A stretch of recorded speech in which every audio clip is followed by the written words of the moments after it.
यार तोहार रोज रोज का लीला देख के हमर। अच्छा तो तू हमेशा छुरिया तलवार भइले अलू।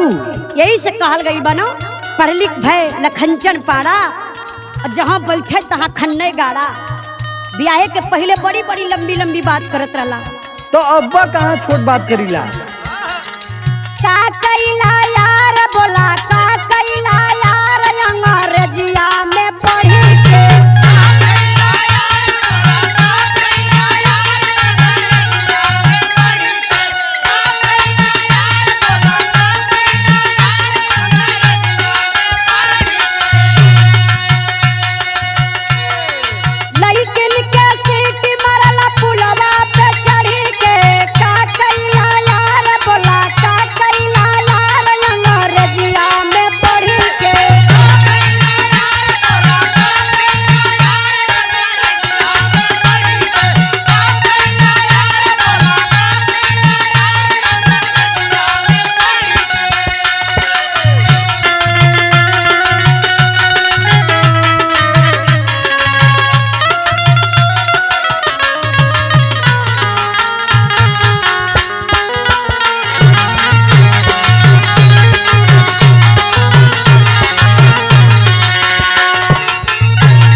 ब्याहे के पहले यह सुने के मिलल कि लड़का इंग्लिश मीडियम में पढ़ाई करत बा, इंग्लिश टू इंग्लिश बात करेला। आई हमारे कपारे पे जौन चूरत बना नहीं हमसे सहला जात बा न कहले जात बा। अब हो गई के लिखल बा कहला कि इंग्लिश में पढ़ेला हम हो।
आज ये ताव पे अगर अगुआ मिल जात ना तो बबरी पकड़ के उखाड़ी ले।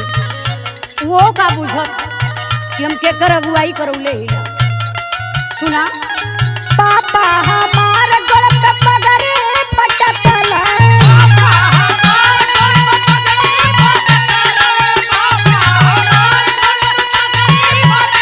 ओ का जन्नत हर जोता का बेटा बा।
काम में तू बहुत तेज हुआ।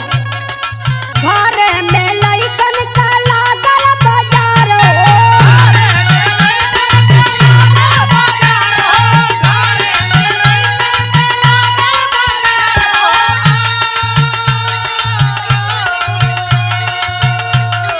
क्रिकेट के आधा बाटी में तैयार हो।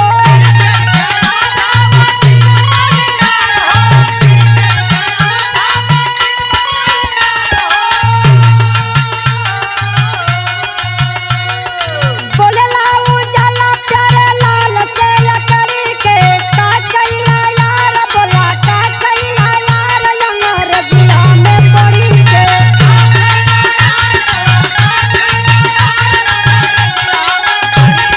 का कैला यार बोला का कैला यार अंग्रेजिया में पढ़ी के।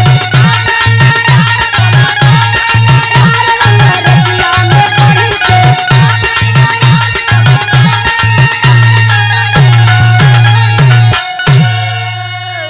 बाप रे, ई पत्नी बा की पनौती बा।